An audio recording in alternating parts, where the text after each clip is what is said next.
I reluctantly came in one day and I was just like, whatever, I'll just go in here. And they were very like welcoming, and it was like kind of interesting to actually see like, oh, okay, this is legit. Yeah. Like this is not what he just did a bad job of explaining it. So I did the course, I got licensed, and then it was just the training. And the training, you know, I just hit it really hard because I was short on time. So it was really crucial that I got to a certain point. Yeah. Because if I didn't, then I'm going to school and I don't have much of a compelling argument to stop. Yes. And I don't know, I just started bringing in kind of like decent checks, you know, nothing crazy. Yeah. $1,000, then like $2,000. It was enough to get them to kind of believe me, and then ended the month of July with $5,000, and then they're like, okay, that's solid. So I was able to convince them on just letting me take a gap year. Yeah. Okay. I don't know if they know I'm not going back, but yeah, I'm like, let me take a gap year. Let me just try to figure this out. And they're like, yeah. Okay, cool. We'll let you take a gap year.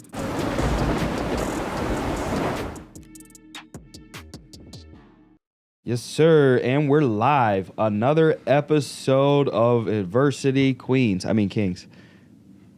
So we've got another episode of Adversity Kings ripping, and we have special guests today. One of my top performers and a brand new top leader in our company as well, Brandon Gahalovish. Yeah, that works too. Brandon Gamagami. Brandon Gamagami, that's my name. Brandon. I don't know what you want me to say. Gamagamis?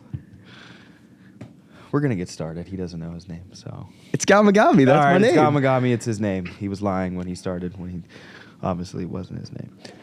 So let's start with your point of origin. Point of origin, where I'm from, how I was made. Let's go to where you're from. We know how you were made. Okay. Do you want me to talk a little bit about my parents' upbringing? Yeah. Let's talk about your parents and then tie that into what your childhood was like. Okay, cool. So I'll just start off with my dad.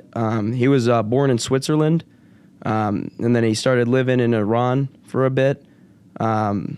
You know, he had a pretty good life in Iran. And then the revolution went down, and he came to America because he had to leave. So he actually faked an injury to come over to America. So there was a revolution. So pretty much everybody there was going to die unless he left. So him and... what was the name of the revolution? I'm not familiar with what happened in history. Beats me. I probably should know. So he's Swiss? He was born in Switzerland, but he lived in Iran for all of his life. So where was his parents from? They were both. I mean, I don't even know, to be honest. What's his nationality? He's Persian. He's 100% Persian. Okay. So yes. And then how is Persia? It's Iran. So everybody that lives in Iran is Persian. Okay. Yes. So Persia maybe preceded Iran. Yes, it was before. Okay. Now it's Iran. And then they changed the name to Iran. Yes. Okay. Yes. All right. Is that what Aladdin was? I don't even know what he was, to be honest. Was Aladdin Persian? I just knew he rode carpets. Not Egyptian. You want to take it there. Anyways, so he came to America. I think they started out in California. So when they left here, because they were really, really rich in Iran. Yes. Because my grandpa, he was a physician as well. Okay. And then my dad was 18 when he came here. Yeah. So they were broke. I remember my dad was telling me, he said he had literally a nickel. Like a nickel when he came here. And they were living with, I believe, one of his cousins or uncles who lived in California at the time. And they were just living with him. So what my grandpa as well as my dad did, so my grandpa, when he came to America, he had to get his his license again, not license, but he had to become a doctor again. So he had to go through their education system in America. Yeah. So he went to school. He was just some 40-year-old guy going back to college, went to med school, and then became a doctor so he could actually perform in America. And then the same thing as my dad, he went to UCLA. He went to his medical school. I believe, I don't even know I probably should, but he went to some medical school, and then he did his residency, and then they were both doctors. You're both your parents? Both my grandparent as well as my dad. Okay. And then as far as my mom's side, so he's doctor dude. And then as far as my mom, she was born and raised in Illinois, I believe. Yeah, she was. What about her parents? So she grew up a little bit different. So her parents are both Irish. I believe her mom was Slavic. So both kind of like, you know, in that Irish field in a sense.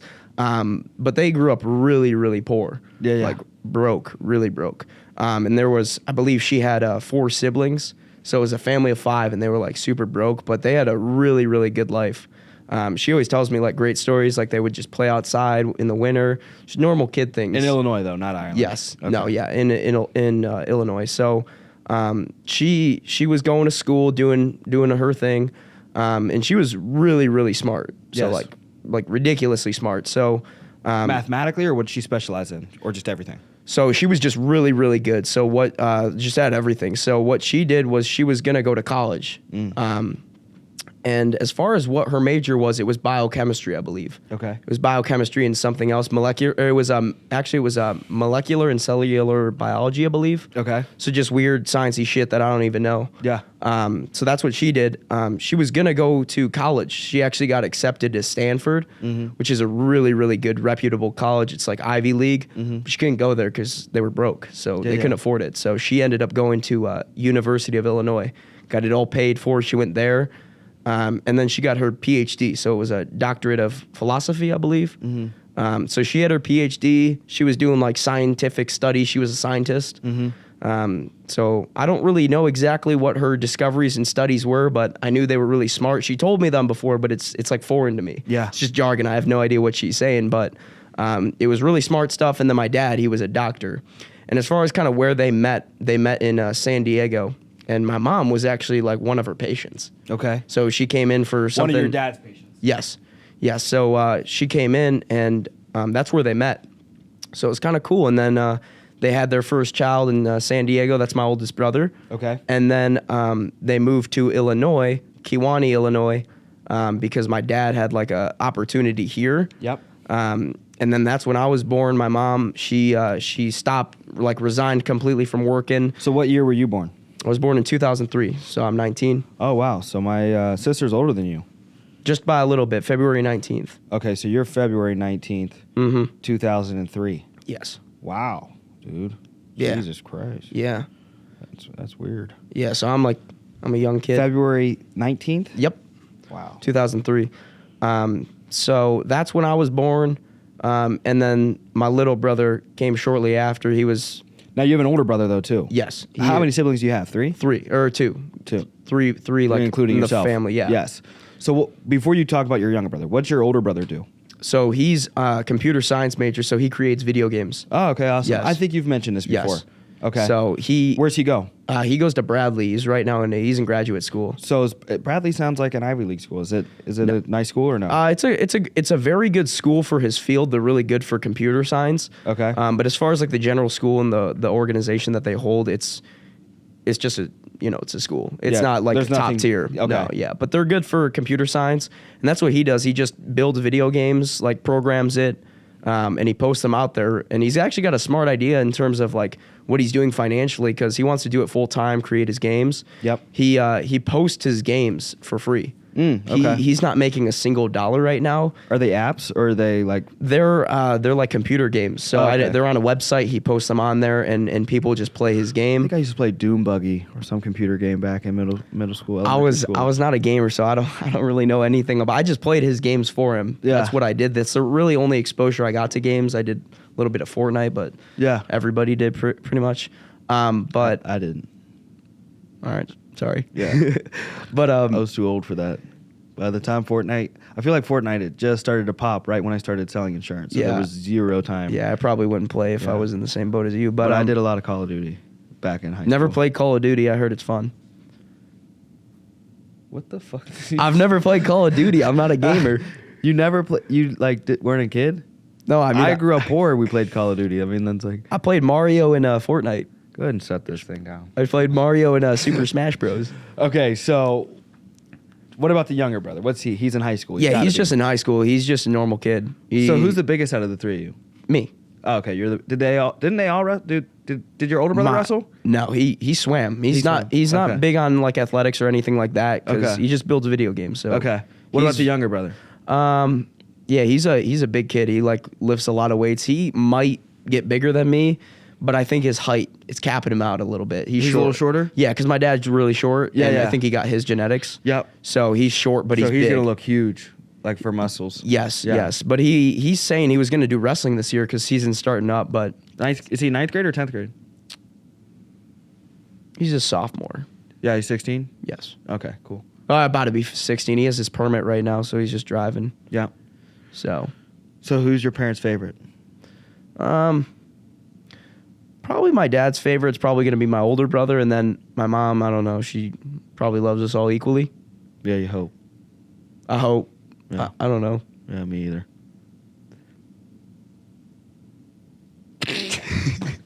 Okay.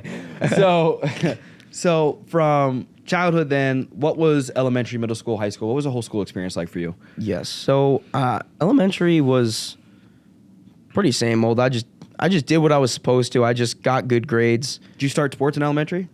Elementary is 5th through 8th. Yes. 1st through 5th. Right? Isn't elementary school 1st through 5th grade? Yeah, it probably is. I'm thinking of middle school. Middle school 6th through 8th. Yeah, I'm bad with grades. Okay, so how? But yeah, I did a variety of sports. I honestly was trying to get my feet wet with everything. I did soccer. I tried baseball for a bit. Tried basketball for a bit. I really did everything, and I was garbage at all of them. Yeah. It was horrible. Yeah. Because I tried out for the baseball team. I got cut. I didn't want to do basketball. I was not good. Mm-hmm. I was just the little brown boy on the team, so Yeah. it wasn't good. And then baseball, I said baseball already, got cut. What was the other one? Soccer. I was just bad at it. So elementary school was really bad for sports, and then come about middle school, 5th or 6th grade, I started like lifting weights and just working out. I didn't really play a sport for 5th or 6th grade. I was just really trying to like hit the gym and just get really big. Yeah. And then 7th grade. What made you want to get big at a younger age? Someone say you were small or something? No, I have no idea why. You know, my Wanted to impress your friends, maybe the girls? no, you know what it really was? It was just more so my mom. She worked out a lot. She works out. She's crazy. She runs like 5 miles every single morning. Still? Yes. Even in the winter, Chicago yes, winters? she'll run on the treadmill. She's like a machine. So Okay. that's kind of where I picked it up from her. Not even my dad. My dad doesn't even work out that much, but it was her because she was always up in the early AM just working out, and I was like, I'm gonna try doing that. So I did a little bit of cardio. I threw a little bit of weights around. Yeah. So that was for 5th and 6th grade, and then 7th grade come around. My dad just comes up to me and he's all like, "You're doing wrestling," and I was like, "Okay." I just said, "Okay, I'll do it." Whatever. I wasn't in a sport, so I was open to anything. And I was thinking, I was like, if I'm bad at every single sport, like wrestling might be like, how bad could I really be, you know? Yeah. So I tried that out for 7th grade, still hitting the weights. And 7th grade was horrible. Worst season ever. I was awful at it too. Yeah, it was your so first season. I was like, damn it, I'm awful. I remember vividly like my 6th match. I wrestled like a girl Yeah. and I lost. It's all right. I lost. And Everybody's lost to a girl in something. yeah, and then my ego was just like, it went down here. I remember my dad, I could tell he was so pissed off with it. And I was just like, dang it, I really just let that happen. And then I go to school the next day. My whole wrestling team told the whole school, which is, I guess that's what freaking 7th graders do. But they told the whole school, and I felt so embarrassed by that. Yeah. I lost a match once, so I think it had to have been probably, because my dad got me into wrestling too. It was probably, when did I go back down there? 3rd or 4th grade was the last time I saw my dad. And so it was 3rd or 4th grade, and he had me wrestle a difficult opponent. It was a lion, and I lost, obviously. You wrestled a lion? Yeah, I lost, sadly. It was a close match, and then... An actual lion? Yeah, I had to run home, so... No, I didn't wrestle a lion, but I remember having to run home because I got beat up in a practice once, like bad, and like the way my dad was is like everything was life or death. It's like you either win or you die. Like, so I remember losing a match once, and I'm like crying. I'm 3rd grade, 4th grade, and I'm like crying. I got head tossed, and pulled me off immediately after the match. Like started making me do push-ups, and he's like yelling. He's like, "What was it? He's like, was he better or was he stronger?" And like just in front of all the kids, just yelling at me, and I'm like crying. I was like, I think he was stronger. just fucking tears everywhere. It was nuts. But a key thing I think people need to pull out of this immediately is notice he said I noticed my mom working out in the mornings, and so I figured I should work out or I'll give this a shot. And so when people you're placed in a position of influence immediately when a majority of the time you have the age, obviously you have the relationship, parental influence you're just immediately going to have. So people have to realize if you're raising children or you're in a leadership position, your people, the people that you have influence over, are going to do what it is you do. Half the time what you say, all of the time it's going to be, what are you doing? So the fact his mom was able to get up early and still does to this day is probably a huge reason why, if Brandon stays the course that he's on now, he'll be a millionaire. And late in the minimum 10 years. You know what I mean? 9 years from now, he'll be a millionaire. It's I think a big piece of that is his morning discipline, morning routine. And 90% of people, it's not a matter of you have to get up to get rich, but you do have to be disciplined and be able to focus, have an extreme amount of focus, and simultaneously have patience with that as well. And so it's like people to get up and work out and do things like that, it requires discipline and patience. And so I think that was cool that you said that. So 100%.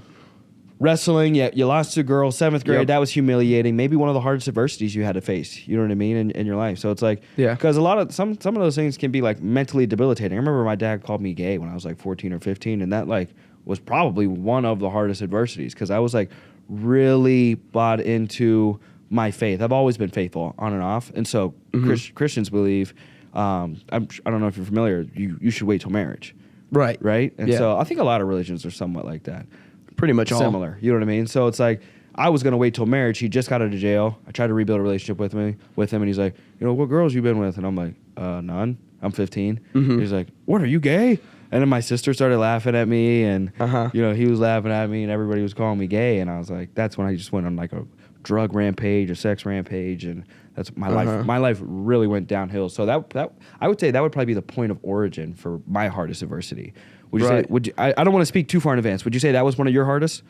That was tough. Like that actually killed me. I was like, I can imagine. Yeah, no, in front of my whole school though, it's different. Teachers I know, my family, my brother, that wrecked me. Yes, another thing I can think of middle school. This wasn't as bad, but it was a little bad. Is my mom forced me into the Boy Scouts when I was like 4th grade or 5th grade because she said I didn't have a father figure in my life and that I needed male activity. And I'm like, I don't think you want me to have that male activity. Sell cookies. Yeah, exactly. I remember selling popcorn and being in the Boy Scouts, and I actually became an Eagle Scout. I have the card over there. So I ended up going all the way, and I feel like there's like 0% black Eagle Scouts. So my goal was like, all right, she forced me into this. Maybe if I ever do go to college or the military, I could be like, I can tie a knot. In the resume. Exactly. So but I remember my whole school finding out I was in the Boy Scouts in the 7th or 8th grade, and they told like everybody. But luckily, like I was aggressive, and I slammed this kid a little bit. I actually got. Yeah, I was a softie. I didn't do anything. I just ate it. I was aggressive. Yeah. I was already three suspensions, out of school suspensions by the 7th grade. Every year I got suspended. Damn. Yeah. Yeah, I was a goody-goody. I just did everything right. I remember drop kicking this kid off the bus in 5th grade. Like for what? I think I told myself that he said the N-word. I don't know if he did. Poor kid. Yeah, I think he did. It was bad. So 7th grade, horrible adversity. You overcome it. What did 8th grade look like? What kind of got your mind off it? You got better? No. Okay. I was still bad. You lost to a girl again or no? No. I didn't have a good season at all. Okay. So 8th grade, I was on varsity, but I was on varsity because nobody was there to fill the spot. Yeah. So I was just filling the spot. I was stepping up because I think there were like 3 kids that were in the same weight as me, and they're like, which one of you guys wants to go on varsity? And the 2 other kids were just being soft. Like, they would have been fine, but they're just like, no, I'll stay JV and win. You know what I mean? So I was like, take me. Because I figured if I can just get my ass beat like a couple times, like I can only get it beat so much, right? So I was... Pause. Okay. Pause. No, but... Okay. So I ended up going varsity in 8th grade, and I got like destroyed. Like I lost a lot. I think I lost more than I won. And it just wasn't good. I kept hitting the gym though to kind of like vent in a sense because I kept losing. So I was like, let me just hit the gym a little bit harder. And I really did not get the result out of what I put in that year. So 8th grade, it was not good. Yeah. And that pretty much concluded it. You know, I think I ended 8th grade with average grades in a bad wrestling season. I didn't go to state. I think everybody in the team went to state besides me on the varsity lineup. Yeah. So it was kind of like embarrassing because there were just so many kids that I was like, how are you going? But I'm not. You know what I mean? And they were slacking, like hitting vapes and stuff in the bathroom. And I was just like, why didn't I go? Yeah. You know what I mean? I was just angry with myself and just the game and a game of life. You know what I mean? So that was 8th grade. What about 9th? 9th grade, it was a little bit different. So I don't know what happened, but as far as like I started seeing more results in the gym, I think it probably puberty played a role where I was like, okay, I'm actually like seeing changes. I look a lot bigger. Yeah. And then freshman year went really, really well for wrestling. It kind of just clicked. So the way it worked as far as the freshmen, they have a specific team for freshmen. Yeah. I only wrestled freshmen. Yes. I ended the season undefeated. Yeah. So I didn't lose a single match. And I remember I went to like this freshman sophomore state series. I lost. Like I didn't make it to state. I lost again. And I was like, wow, I did everything right and everything went completely. The cards were all right. Everything, I didn't lose. And then the state series, I lost. Like how can I not even place in the state after that season? Yeah. So I was like, now I was just like mind messed up. I was like, what's going on? Like this does not add up at all. Like I was doing good in practice. I was winning the matches. I was like winning by a lot in the matches. Like I didn't have a match close. And then state series comes around and I just lose. I'm like, I'm so conflicted. I don't understand it. I blamed it on the fact that I was wrestling sophomore and I was like, they're older, they're stronger. Yeah. They know what they're doing. They have a year on me, so it's fine. But I don't know. I just ended it really conflicted. I didn't know why. Yeah. And then sophomore year, they started me. I believe that they put me on varsity because then I'm in the same pool as like sophomore, junior, and senior. Yeah. They're all in the same pool. Freshmen, they get, you know, it's kiddie play. It's just all the freshmen. Mm-hmm. Now it's like, wow, I'm in a pool of seniors. And then they threw me on varsity right away. But they bumped me up to like 182 as a sophomore. Yeah. I weighed probably 174 soaking wet. Yeah. So I was like, okay, this really isn't fair, but this is good exposure because I'll wrestle bigger people and it'll just make me better. So I was like, okay, cool. And plus varsity was really nice because the only reason why it felt cool to be on it is because they had like uniforms. Yeah, yep. Felt cool to walk around in the school with those. But like I didn't want anybody to come watch me lose. So I was just like, yeah. But the season, as far as how it went, it went okay. I mean, I won matches that I should have, and I lost matches that I should have. I felt like it was, you know, it made sense for what I was putting in and what I got back.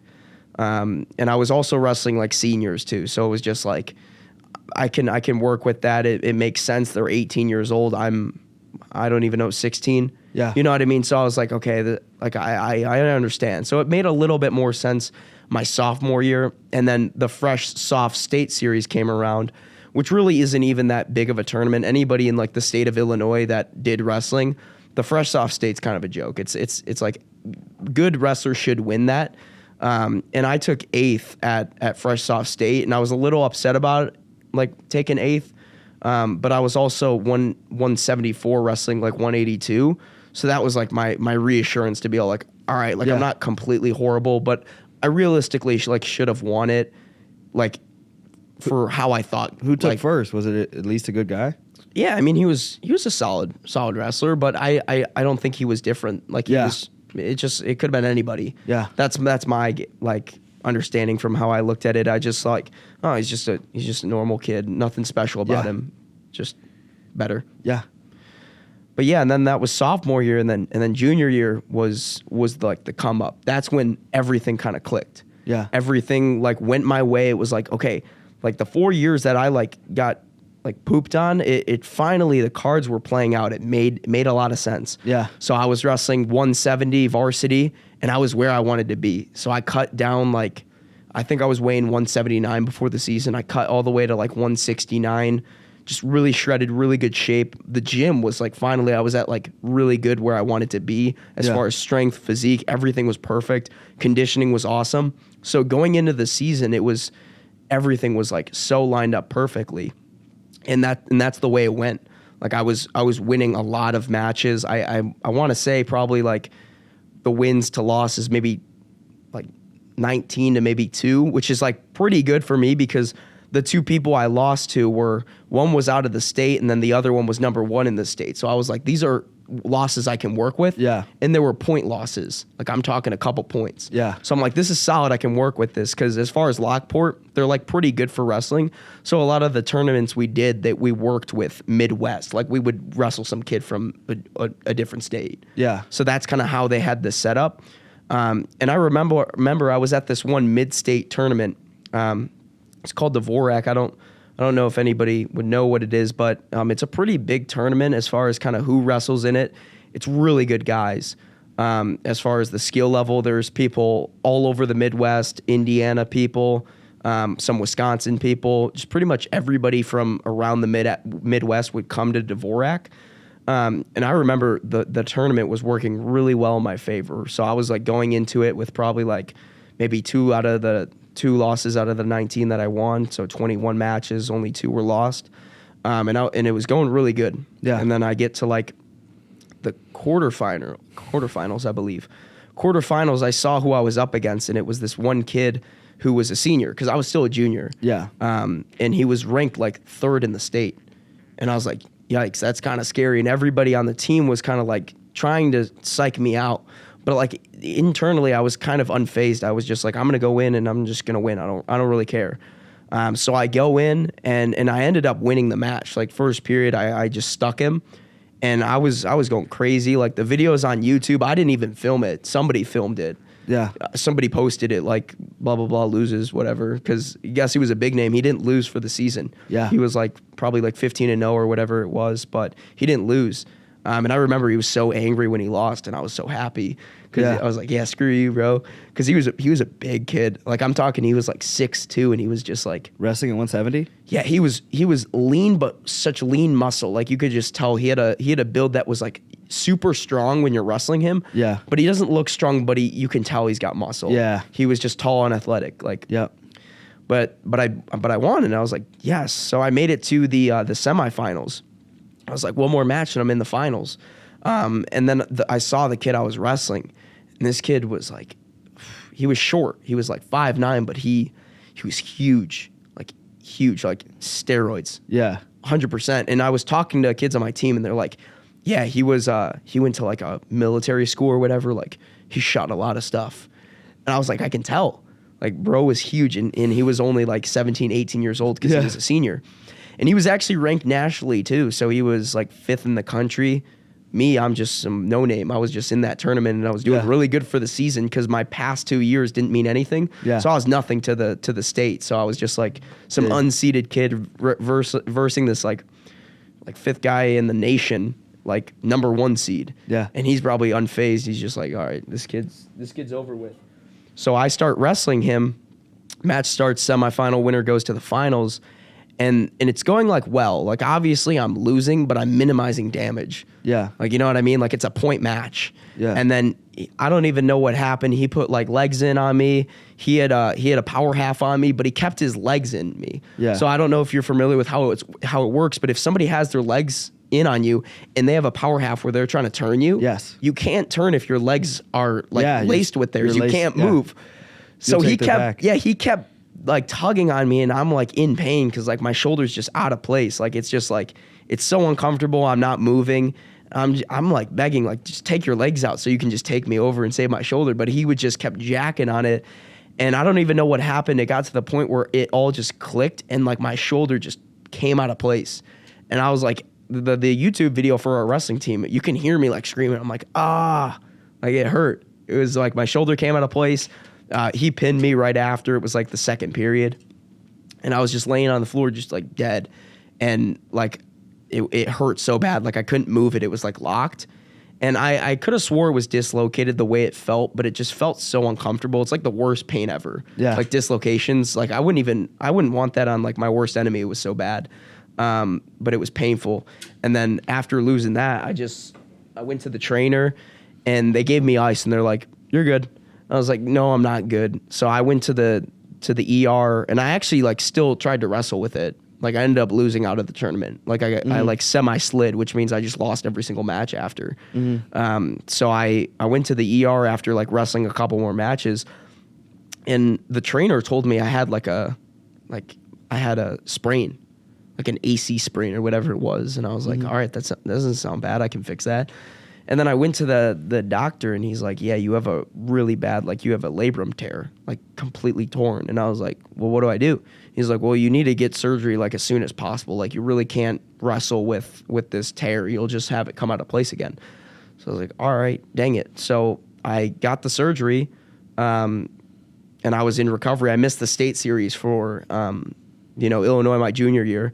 Would have been good. After I beat that kid that was third in the state, I was projected to take like fourth or third, according to the state. But I mean, I don't know if I would have. I didn't go, so who knows? But that's just what they had projected.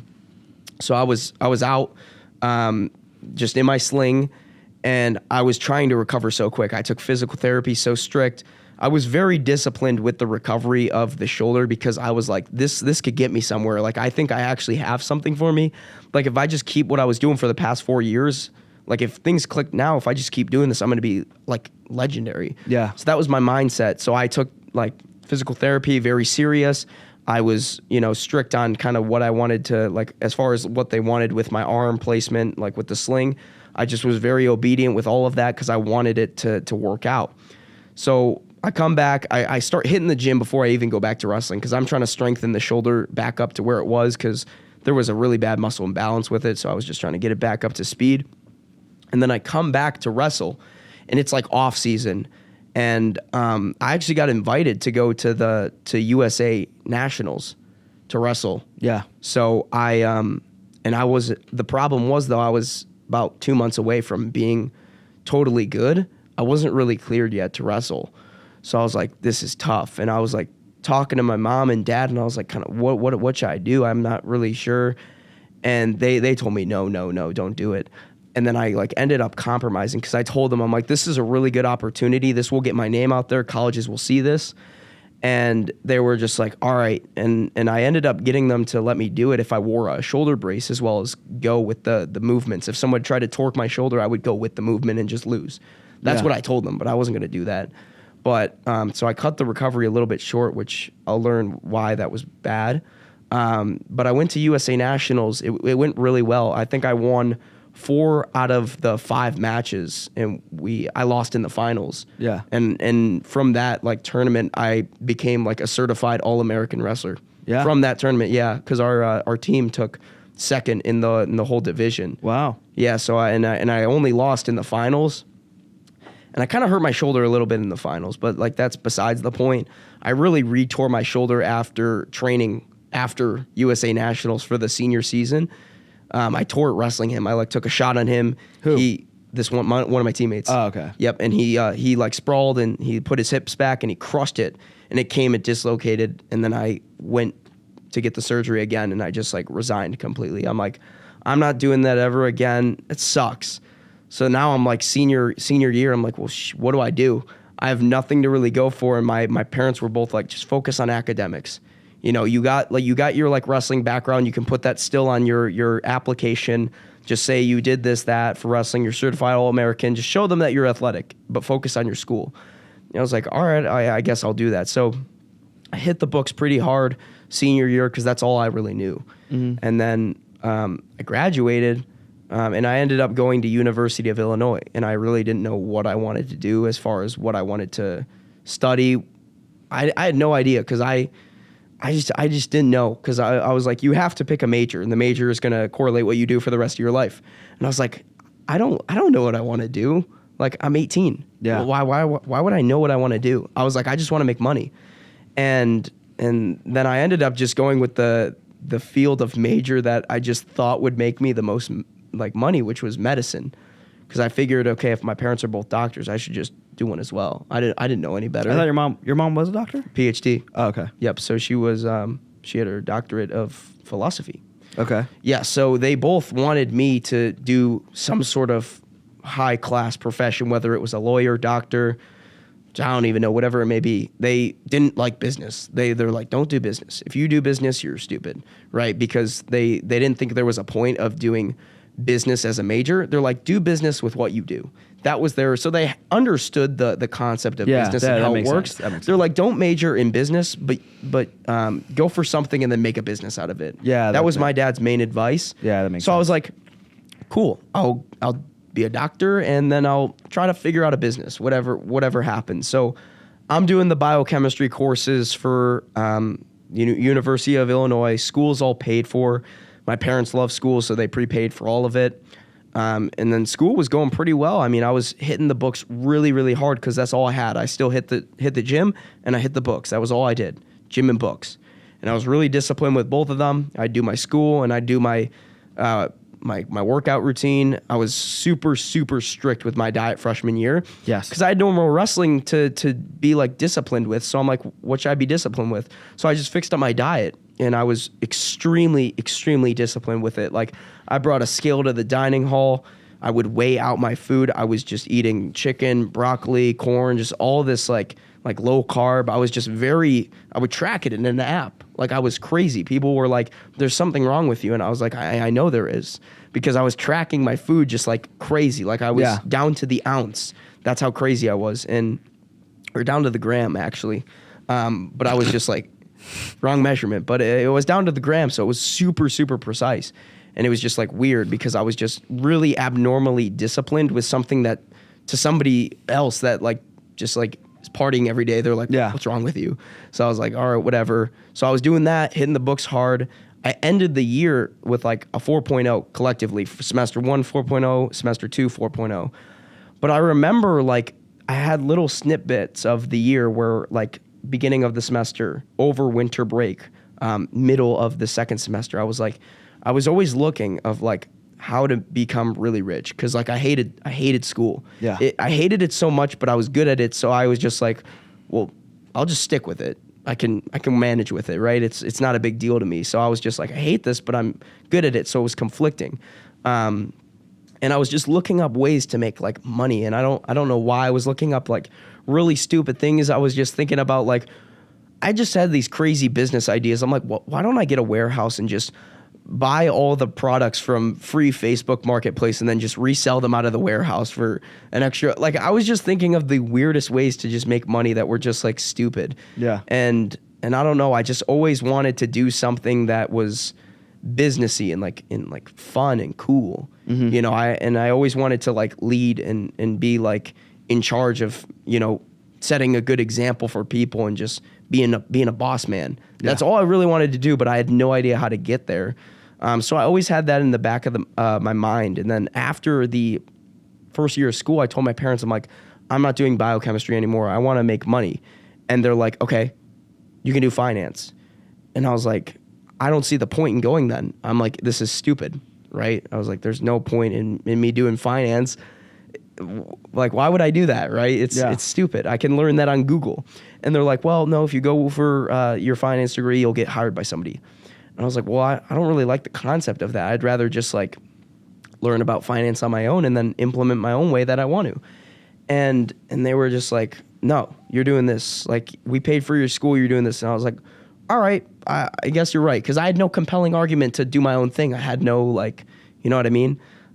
So I changed my major to finance, and like, I don't even know like what I even was doing. Like, what's the one subject? Economics. Some stupid class. I don't know. Yeah. And I switched it. I met with my advisor and I was like, yo, I'm going to do this. And she was like, okay.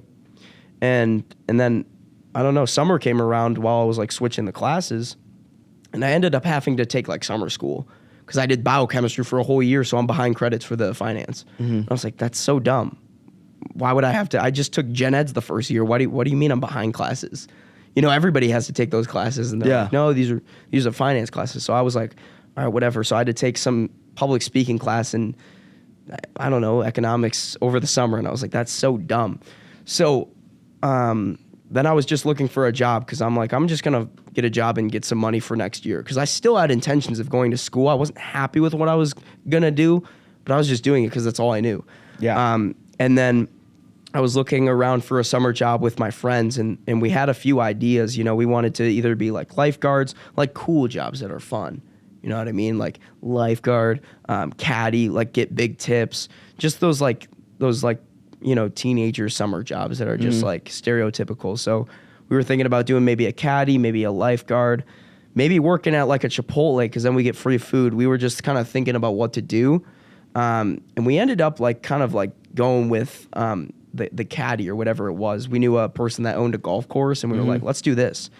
And they ended up saying like, we don't even have the job anymore. They were short on people. And we were like, what? I thought we had the job. So I guess we didn't get the job there. And then I had two friends who started working here, and I saw them doing their course, right, to get licensed. And I was like, what are you guys doing? And they're like, dude, we're doing a new job. It's really cool. We're selling insurance. And I was like, what do you mean? And he goes, and he did a really poor job of explaining it. He's like, dude, we sell insurance and like you can make $10,000, okay? And I was like, what are you talking? What are you talking? Can you like elaborate a little bit? He's like, there's no cap. He's like, there's no cap. Okay, hear me out. So you sell like this amount of policies and you get paid like this amount. Okay. So you know what I'm saying? Like they'll pick the silver option and you get like this much. Okay. And I'm like, I don't know what you're talking about. And he's like, just come into the office. Okay. And I see them just working on a course and I was like, it's so dumb. Like you guys are doing a course. You bought somebody's program. You know what I mean? Yeah. You bought the finance guy on TikTok's program. I'm like, I'm not doing that. He's like, come into the office. Trust me. He's like, the owner is 24 or 23 at the time. Yeah. He's cool. And I was like, bro, that's even worse. You just got scammed by a 23-year-old. And I was like, bro, you are dumb. You're dumb. And I'm like, how'd you find? Yeah. He's like, how'd you find out about this? And he's like, I got a DM. And I was like, bro, I actually lost so much respect for you. You accepted a DM and you bought their course. He's like, dude, trust me. Come into the office. And I was like, all right, fine. Like I reluctantly came in one day and I was just like, whatever, I'll just go in here. And I walk in and the first person I met was like Justin, Rob, and all of them, and like John, and they were very like welcoming and it was like kind of interesting to actually see like, oh, okay, this is legit. Yeah. Like this is not what he just did a bad job of explaining it. Yep. Because obviously everybody in the office was explaining it properly, and I was like, okay, this makes sense. The course is for the license. Okay, that makes sense. It's not your guys' program. And then I met you, and what really sold me, which was like the biggest takeaway, was how much as far as like experience did you guys have in terms of no college degree, minimal sales experience. Okay, first thing that sold me is how, you know, as far as all you need is a set of work skills in like terms of good work ethic. Yeah. Cool, easy. And then the second thing that sold me was the 1099. I didn't need you could have told me that we shoveled pig shit all day and I probably would have done it. I'm like, 1099. Okay, you can make a lot of money doing this. So all I needed to know was, what do you have to work here? Insurance license, that's it. Cool, I can get that. I'm 18. And the 1099 showed how much I could make, if not more, right? Yeah. So I was like, okay, I'm bought in. That's it. That's all I needed to know. And you know, everybody's saying like trying to tell me more about the job, and I'm like, I don't really care. I'm gonna knock out this license. I don't need to know anymore. You know, all I really needed to see was proof that you guys made this much. Yeah. And that's what sold me on it, because I didn't really care what it took to get to the status of that good 1099. I just needed to know that it's legit and that you guys don't have your 4-year degree in finance that you got hired here for, you know what I mean? So that's really what sold me. And then it was a hard talk with my parents. I tried to convince them. They were like, no.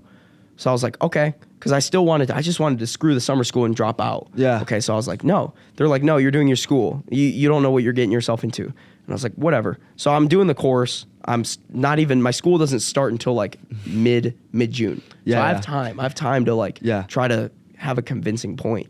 So I did the course. I got licensed. And then it was just the training. And the training, you know, I just hit it really hard because I was short on time. So it was really crucial that I got to a certain point. Yeah. Because if I didn't, then I'm going to school and I don't have much of a compelling argument to stop. Yes. So that was kind of the way it was. And I don't know, I just started bringing in kind of like decent checks, you know, nothing crazy. Yeah. $1,000, then like $2,000. It was enough to get them to kind of believe me, and then ended the month of July with $5,000. And then they're like, okay, that's solid. So I was able to convince them on just letting me take a gap year. Yeah. Okay. I don't know if they know I'm not going back, but Yeah. I'm like, let me take a gap year. Let me just try to figure this out. And they're like, Yeah. okay, cool. We'll let you take a gap year. You're fine.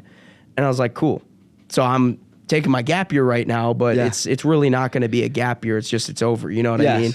So that was really the way I kind of convinced them to let me do this and like support me in a sense. I don't know if my dad entirely supports me right now.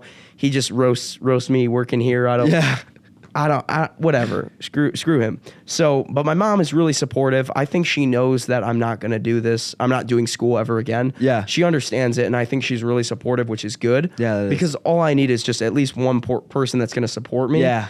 And It helps. Yes, that's all I really needed. So I'm like, cool, you're on board. You can kick rocks. I don't really care. Yeah. You know what I mean? So everything's pretty much good, you know, and it's just like now it's just trying to build, grow, and just develop myself, develop my people, and essentially just get to the point where we're just banging out 100K weeks and the mission is successful. But I don't think it'll ever be successful because I have such a mindset that like the job is never finished. Yeah. So I don't know when I'm going to stop. You know Yeah. what I mean? So I have no idea. Yeah, same. But we'll see. So how long have you been in the insurance industry? About 4 months. Oh shit. Four and a half months, I'd Only say. 4.5 months. I'm Yeah. sitting here thinking, oh man, he's been a year in. We got to get his results up before they force his gap year to be over. Only 4 months, and you just recently got promoted to a top level manager. So essentially, you're in a position now where you can make 15 to 20% off your team. Yes. And I guess for individuals out there that don't understand the difference there's really only two types of insurance companies. There's brokerages where you're going to make a higher commission off of yourself and not essentially be able to build a team. And for the most of my knowledge, because I've been in the industry for going on 6 years now, I believe we're one of the only companies that have renewals structured the way we do. So Yes. and I think we're all 100% commission. If you write good business, you're 100% commission. So initially, you're going to get 60% off of the deals that we write. And some other people will be like, oh, you get 120% here. It's like, you get 100,000 million% here, just write good business, you're going to get lifetime renewals. Yes. And so I don't know any other companies that can compete with our lifetime renewals. And then if you're writing good business, you're getting paid forever. Yes. You know what I mean? And then in addition to that, you can build a team. You can build a business without having to take on the expenses. So the only difference between you and I is I have a bunch of expenses. So it's like a big 1099, but I tell everybody, it's like, I'm very transparent. It costs me every dollar right now just to run this business. Mm-hmm. You know, there's some leases and different things I'm going to fall out of here, you know, in the next year or so that are going to free up another $250,000 to $300,000 a year. But I mean, I think a lot of people don't take into consideration or realize, like you said in the beginning, it's like the only requirement is an insurance license. So people don't take into consideration the cost of school. In addition, what's even more important is your parents can pay for school, but they can't pay your time. It would be you paying that 4 years of your life that you can never ever get back. So I always tell everybody I'm not against school because I would not let an uneducated person cut open my body to perform a surgery. Yes. So now I wouldn't be like well, I did a course and I got to work with a 23-year-old, so I'll be able to, do a heart surgery for you today, sir. Yes. No, you won't, bro. You know Right. what I mean? Like I definitely want somebody with 12 years of like, top surgeon experience and education to do that. But for the rest of us, the majority of us that aren't doctors and aren't lawyers and don't need, and even with that, it's like there's prisoners that free themselves from just educating themselves with legal books and different things and legal cases and being able to free themselves. So it's like you have to weigh the costs of what you're not doing right now and what you could be doing. And so it's like, I think it's still a way better decision, I believe, to go get an education opposed to not get an education. But I think what's even better is to put yourself in a position where you're building business, getting experience, and I think all of it is sales. It's getting into some type of sales where you're working underneath somebody, you're working in some type of company, you're trying to create your own. Because it's costing you, if you could make $1 million a year starting at 18 years old, and you can't say that's not realistic because it happens. You know what I mean? Mr. Beast, when did he start making $1 million? I don't know if you know who that is. Yeah. A huge YouTuber. And he'll be they say he'll be a trillionaire. He'll be one of the first trillionaires just because of the future value won't be based off of industrial items. It'll be off of just social skills and marketing and being able to like portray yourself and have market attention. And you're like my boy Landon Campbell says, your identity capital. Who knows you and who's watching you? And so it's like to become a YouTuber and do all of that. It's like it's a course. You know what I mean? It's repetition, and it's like what you said with your life story. It's like 4 years you're gonna go below 500. 4 years you're gonna get your ass kicked. You're gonna have to wrestle up. You're gonna have to wrestle down. You're gonna have to cut weight. You're gonna have to go through injuries. But then your second year you can go 18-2. So it's like, especially when you're kind of in an industry and in a business where it's more so like a startup, it's like it might be 4 years if you make it $100,000, and that would be low for our industry. You'd be like upset with yourself. It might be 4 years of you making $50,000, and that would be low, and you'd be upset with yourself. But 4 years of you going to school was making you how much grand? Negative $0 grand. You know what I mean? And it really is negative grand, because if you could have bare minimum made $50,000 here and just busted your balls and lived in the office 24/7, you would have made $200,000 plus the renewals. So let's say off that $200,000, all of it was from team business, and you got 15% off your team. So we know $2 million would give you $200,000. So you would roughly have done 1.5, right? 1.8 if it was all off your team. 15% off your team, right, Aiden? 5%. So you Bad with math. Take 10% of 150,000, it's 15,000, right? So if you take 10% of 1.5 million, you got about 150,000. So if you did about $2 million worth of sales and half of that stayed on the books, you would have $1,000 a month in residual income. If we showed you the math right now for $1,000 a month in residual income and showed you, do you hope to live another 30 years?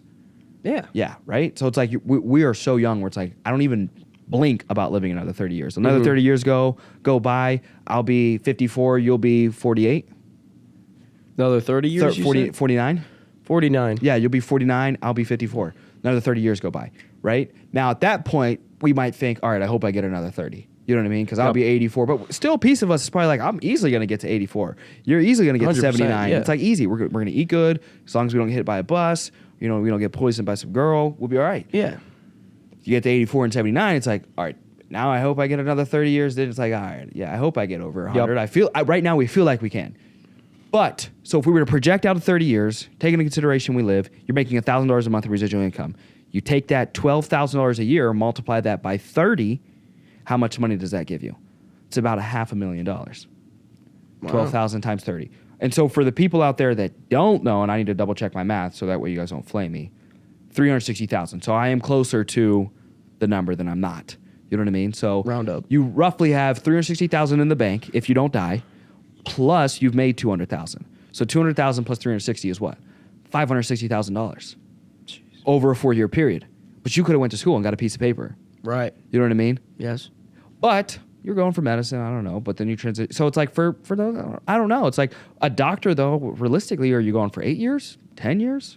If you go really fast, 10. Is it 10? It's 10, I believe, because you have to go 4 years undergrad, 4 years of medical school, and then 2 years residency. Residency, yep. So you don't even start until your 10th year. So 10 years, and you could have made $50,000 every single year, bare minimum in the insurance industry, and then you every 4 years you would have added 360,000 to your passive income. So now you come out 300 plus 300 is 600, and then 60 is 120. So we have 720,000 plus you're making 50 every year plus 500,000. So 700 plus 500. Now we're at 1.2 plus the 20,000 we didn't roll over. So that's $1.4 million, right? Sure. So you could have made 1.4, so $140,000 a year, or $0 expenses. I don't know what they would give you. I don't know what you would make on that whole process. Of right. Undergrad to grad to residency. Mm-hmm. I watched Grey's Anatomy. They look broke as shit. You know what I mean? So I have no, I have no idea. Right. Someone's gonna be if we make this a highlight. Grey's Anatomy. Are you really just reference the legitimacy of doctorship to Grey's Anatomy? I don't know, motherfucker. Hand me a template. So, yeah, dude. I think a lot of great. 4 months in, you're already a top level leader, and I can't even imagine because Justin been here almost not even 2 years, and to have the size of a deal that I can't imagine, dude. 5 years from now, where you guys are going to be when you're 24 years old, minimal expenses in Chicago, it's going to be crazy. It's going to be crazy. So in the 4.5 months you've been here, how much have you made roughly? It's hard to tell. I want to say anywhere from because I don't even track it. I just be reinvesting, saving a little for Uncle Sam, but I want to say anywhere from probably 15 to maybe 16,000. Yep. give or take, maybe a little less, 13 to 14. Do you or have any of Within your that friends 18, 19 years old, all your friends your age right now, Yeah. in the last 4 months, have any of them made more money than you? No. So I don't know if there was going to be one of them that just had some weird crypto thing or accidentally played that online gambling app that robbed and just accidentally won 400,000 or something. So I mean, you got to look at, like, anytime if you're out there and you're in a sales job or people are trying to talk you out of it, people start to compare themselves to the top people in the industry. I mean, there's people that make millions of dollars a day. You know what I mean? It's like my partner made profit, probably 300, 400,000, like profit, and probably spent 3 times that on expenses. You know what I mean? So you're talking about him bringing in $2 million a month, but he's 20 chapters in. He's 20 years into the insurance industry. You know what I mean? I'm 5 years in. You know, you're 5 months in. So it's like you have to be careful when you compare. Don't allow it to steal your joy. Make sure it encourages you to say, if he can, I can. If she can, I can. And it's a I can mindset opposed to I can't mindset. And so people are like, I can't do that, or that's a scam, this, that, and the other. It's like, maybe there's better opportunities. Like, just lock in on something and go 10 years and make sure you're building something that can be leveraged for some level of compensation. It's like, if you're for sure going to go be, you know, you want to go be if I'm going to get an education, it would definitely be a doctor. At least I know I can eventually work out of the debt because I just look at the average. It's like most of the doctors I see over time they live a healthy life, a healthy in aspect of, like, wealthy as well. Everybody else, it's like, it's more of a risk. You know what I mean? It's like there's minimal risk in sales when you just have patience and focus. Those two aspects of, like, I'll be focused and I'll be patient. It's almost like a doctorate. You're eventually going to be rich. Right. Not overnight, but you're eventually going to be rich. Mm-hmm. What was your best memory of your life so far? In sales or just life? Your whole life. What's the best memory? That's a good question. Best memory? Probably the family vacations.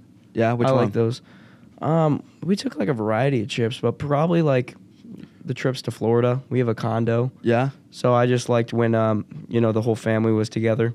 Yeah. Just us hanging out on the pool, just going to the beach. Yeah. Probably any sort of vacation just with my family. Yeah. It was a good time. Yeah. So Doesn't beat that. What's the worst memory in your entire life? Hardest adversity, worst memory, changed your life. It's a tough one. Probably losing to the girl. Yeah, I was thinking it might be. That messed me up. I was thinking, sad. it's like, that might be. Everybody's gonna be like, it's a girl though. Like, she Yeah. can't. No, I don't care. Some of those it girls- hurt me. Actually, I lost to a girl here recently in jiu-jitsu. Yeah, Really? there's really good girls. It's so different, dude. It doesn't matter. Like, yes, my weight and strength helps a lot with a lot of people, but the skill is. I mean, you can get caught. Like, you can grab someone's wrist and start bending, like, just grab the back of their elbow and start pulling in on a wrist lock. Yeah. It doesn't take much weight to do that. You figure it's like 10 pounds of pressure here, 10 pounds of pressure. Like, you just get stuck there and can't respond. It's like, that thing can snap pretty quick. Like, dislocating a wrist, dislocating a shoulder, I got bigger shoulders and so do you. So it's like, and you've got pain in your one shoulder. So it's like, this one shoulder, like, if you start torquing on it, there's not much, like, wiggle room for you to torque on this shoulder. So if, like, somehow some girl got this in a weird position, I'm gonna tap out. You know what I mean? Right. As my shoulder, like, chicken winged, you know, I'm absolutely gonna tap out. So yeah, jiu-jitsu. Yeah, there's definitely some killer women out there where it's like, that's why I get weirded out about these Jake Paul fights, because I'm like, I have no idea how you can beat somebody with 30 years of experience. I don't care if it's MMA experience. Yeah. It's like, it weirds me out. That's why I won't watch those fights, because I know, definitely Jake Paul's richer than me, but it's like, with the money that I have access to a lot of good health, a lot of good doctors and medicine, and, like, unconventional. You know what I mean? Where I was doing stem cell at 22 years old for injuries. You know what I mean? So it's like, to drop $5,000 on stem cell at 22 years old, like, how many 22-year-olds do you know? It's like, hey, I hurt my shoulder, I'm going to go do stem cells. 0. You know what I mean? So it's like, it's not like, so it's like, I compare my training, my mindset. It's like, no, I'm not 24/7 into it, but even at a fractionalized percentage, I should still have some similar level results. So I should beat some black belts. I do not beat any black belts. You know what I mean? So it's like, it's not that I'm unathletic, incompetent, or just not, like, athletically intelligent where I can't just comprehend things. So it's like, all right, that's got to be a little rigged. That's just my mindset on these. I don't want to go on too much of a tangent on the Paul fights and different things like that.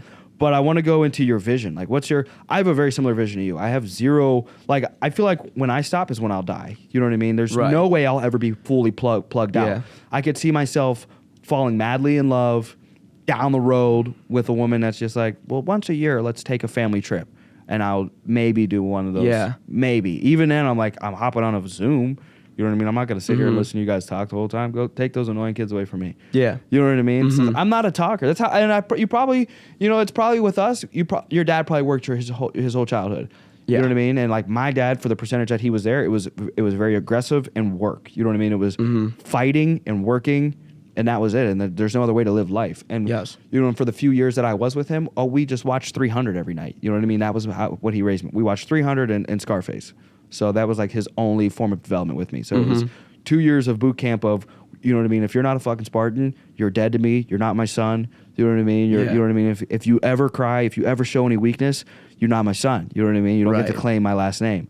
And so I ended up changing my last name anyways. But but you know what I mean? But I respect him, and I will love him for the harsh childhood that I had, because I think it's a huge reason of why I'm such a psycho, where people would be like, you're psycho. You know what I mean? It's like, I think it gives me so much extreme clarity of what I do want and what I don't want. Like he showed me how I don't want to treat a woman or don't want to do business, but he also showed me how extreme I want to be with doing business. You know what I mean? Because he's got this killer focus of if he wants something, he's gonna get it. Right. Yeah. So what about you? What's your long-term vision outside of not stopping? Is there places you want to live? Is there a family you want to have? Cars, materials, anything? Yeah, I mean, I think the goal is, honestly, I just want to have, this is going to sound really boring, but just like a traditional household. Yeah. I just want to be the one working, preferably my wife. With 3 husbands? No. Imagine if there was a top G girl and she was like, a woman should have multiple husbands, and a man should accept it and not have more than 2 bodies, or he's a whore. Yeah. Men would probably be like, oh my God, we have to take this woman down. Yeah. You know what I mean? So that's why I'm not on board with your guys' top G. If the roles were reversed, we would freak out. Imagine if there was a top G woman. Yeah. And she was like, Brandon, we're going to get in a relationship and I'm going to have multiple husbands. Yeah, it'd be messed up. Can you imagine? Yeah. God, that'd be weird. It'd be so weird, I just wouldn't do anything with her. Right. So that's why I'm like, we can't agree with the top G because of that. It's like if we wouldn't do anything with her, we can't expect her to do anything with us if we're not equally respecting women. Yes. Aiden, make this a highlight so I get a girlfriend. Okay. So all right. Clip this. So traditional family, I'm so on board with that. If I ever can deal with someone talking. I don't like talking. You're going to find, I feel like over time with this business, what do we do all day? Talk. We just talk and call all day and teach and develop. So when you do 12 hours, 14 hours, 5 years or 20 years like Simon, I don't even know how he does it, how he has kids and has a family. Because the last thing I want to do is go home and hear, how was your day today, honey? It was the same day as yesterday. Please leave me alone. Yeah. Definitely, it definitely will be tough, but I just feel like, if it's a family, I'll talk to them. Yeah. You know what I mean? It's going to be different. It's not going to be some random Joe Schmo that's just I'm not. How was your day? Okay, you won't. Yeah, you will. I don't know, dude. I'm real locked in. I went to a conference and this dude was 40 and he was like, I'm just now getting married. I've just been so locked in on my business since I was 20 years old. Yes. I'm cool with it. If I don't get married until 40, it is what it is. I'm ready to lock in and do this for 20 years with zero woman distractions. Yeah, no urgency at all whatsoever. I mean, because I run a really good girl too. It's I want a beautiful girl. I want a God-fearing girl. You know what I mean? With good morals and good values. Yes. And I want a Southern country girl too. You know what I mean? So it's for me to find those 3 things, it's impossible. Yeah. In today's day and age, but it's also vice versa. So I'm not just saying it's all girls are horrible out there. Humanity is not in a good spot with morals and values and just alignment with vision and different things like that. Everybody our age, you'll find, at least I find if I'm ever trying to flirt or look for a girl, it's you want to go smoke tonight and do vapes and go drink and go party? Yeah. And it's I don't want to do any of that. I want to work and watch a movie. Yes. And that's it. I might want to go eat. That's it. You know what I mean? Clip it. Yeah. But so it's like I feel like, and girls now, and I'm blown away by some of the girls that are attracted to the type of like weirdos. You know what I mean? You ever look at some of these girls that are like, how are you with that, dude? Yeah, like it looks like a rock star who hasn't had a haircut in like 10 years. Yes. Just weird. Yeah, I don't get it. I'm just kidding. Yeah, no, it's definitely weird though. Yeah, I agree. The world's changed. Traditional family, any materials, any houses anywhere else? See, I'm not big on like materialistic things like really nice shoes, anything like that. But one thing I do want is just like a really big house. Yeah. Really big. Yeah, I don't know why.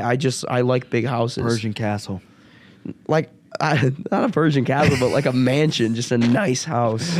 Nah, I can dig it. I'm scared of the dark, so I won't really want a big house. But we'll just get a lot of windows. yeah, no, I don't like the dark. The windows aren't going to help when it's fucking dark outside, too. Live in Alaska. There's 6 months of darkness. Have you ever seen like those vampire movies where it's like 30 days a night or something? Have you seen that movie? Vampire movie? They're scary. I don't watch vampire movies. I don't have time for that. Well, you didn't live. All right, so Vision. What's your favorite 3 movies? Top 3 movies or top 3 shows? I'm bad with movies. Do you have a favorite movie? Do you have a favorite show? I'm bad. I actually do have a problem. I don't sit through movies. What do you love outside of work? If you could do one thing for the rest of your life outside of work, what would it be?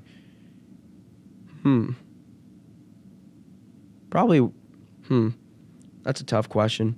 Dungeons and Dragons? Probably travel and maybe work out. Dungeons and Dragons. No. See, I don't like games. I'm not a big movie guy. Where do you want to travel? I just asked you if you wanted a house anywhere else. You said Florida or something. You don't want to like go to like Italy or Oh yeah, no, Prague? For sure. Yeah. I mean, I got to figure out what places. Africa? I got to figure out. Why'd you smile like that? You didn't smile when I said Italy. I don't know. What's wrong with Africa? So what I was saying. I like that. Clip that. So I don't know where because I want to like obviously like the exotic places like Italy, Romania. Those places Africa. sound really cool. I don't know about Africa. I don't know much about it, but It's not exotic. I need to figure out. You literally go on tours that show the exotic lifestyle. Perhaps maybe Africa. I don't know. It's up there for grabs, but not on my priority list. Nice. But sorry. What are you apologizing to me for? I don't know. You're a huge advocate for Africa. I didn't know if I upsetted you. But I got to see what places are safe. Upsetted? Huh? Did you say upsetted? No, I didn't. I think you said upsetted. No, I didn't. Okay, so what are you a huge advocate for? What was the question? You said Italy, so traveling. You said I got to see what places are safe. Yeah, you have to see. Yeah, safe. I'm down to go somewhere safe. yeah. Nothing's really safe if you think about it. Yeah, Because if you look for trouble, you can find it. that's true.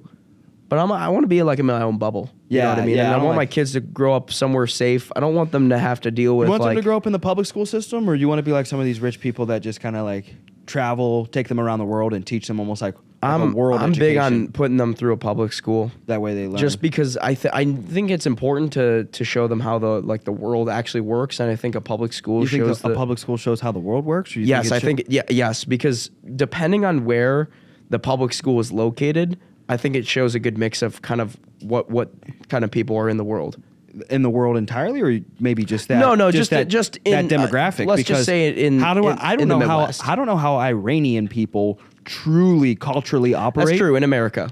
You know what I mean? Yes. The only thing I have is and typically what happens with our educational systems is they are influenced by our political alignment. So depending on who's in office, it sways a little more this way or a little more. And over time, there's so many things that you ever play the telephone game where people like say one thing through another person to another person, and you got to repeat back what was initially said, Yes.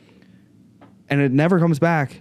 You know what I mean? 100% accurate. So these books, maybe they're 200 years old and such, and who knows? Like when like the educational system and recording information, it's like written down, copy, adjust this because I didn't like him, I didn't adjust this, I didn't like her, adjust this because I'm a Republican, adjust this because I'm a Democrat. You know what I mean? So it's like I like to learn culture to the best of my ability. It's like I really like to get a very credible, reliable source, and really nowadays credibility is what you like opposed to what's the truth. People seek what gives them comfort and who they like opposed to what's the truth.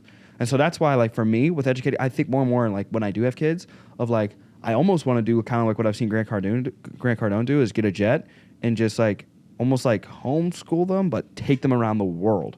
It's like, yo, we're spending a month in, Pakistan, and I want you to interact with these people and see how they are.